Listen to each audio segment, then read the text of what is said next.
میلمه یعنی د الله تعالی دوست.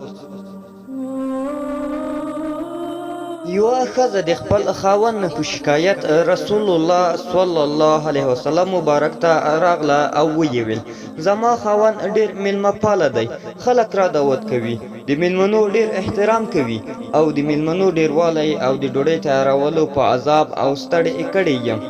رسول الله صلی الله علیه وسلم مبارک هیڅ ځواب ورنه کړ. ښځه بیرته کور ته لاړه. څه وخت وروسته رسول الله صلی الله علیه وسلم مبارک د ښځې خاوند ته ځواب ولېږه چې زه نن ستاسو میلمه یم. په دې خبره سړی ډېر خوشحاله شو او خپلې ښځې ته یې وویل: نن شپه میلمه لرو او هغه رسول الله صلی الله علیه وسلم مبارک دی. ښځه هم ډېره خوشحاله شوه. په ډېرې خوښۍ سره یې خوندور خواړه تیار کړل. رسول الله مبارک کور ته ورغی، ډوډۍ یې وخوړه. رسول الله مبارک د ښځې میړه ته وفرمایل: کله چې زه ستاسو له کور نه وتلم، ښځه دې پرېږدم چې هغې دروازې ته وګوري چې زه پرې وځم.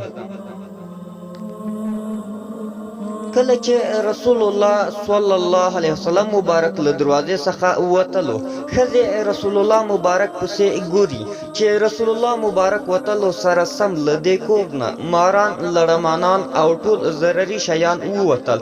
ښځې له ډېرې ویرې او حیرانتیا چیغې کړې.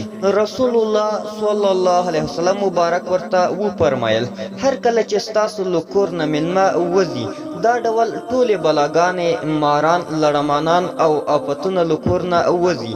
دا د میلمه د احترام او عزت حکمت دی.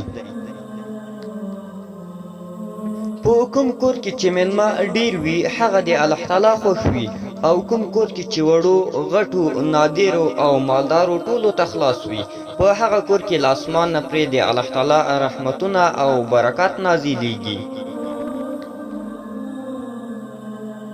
همدا شان رسول الله صلی الله علیه وسلم مبارک فرمایلی دي: چاته چې الله تعالی د خیر اراده وکړي، هغو ته ډالۍ ورکوي. پوښتنه ترې وشوه: ای د الله رسوله، هغه کومه ډالۍ ده؟ د الله رسول ورته وفرمایل: هغه میلمه ده چې ځان سره خپله روزي هم راوړي او بیرته له ځان سره د کور والاو ګناهونه هم وباسي.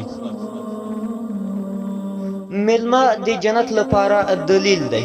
رسول الله صلی الله علیه وسلم مبارک فرمایلی دي: څوک چې پر الله او په ورځ د آخرت ایمان لري، نو د میلمه احترام دې وکړي.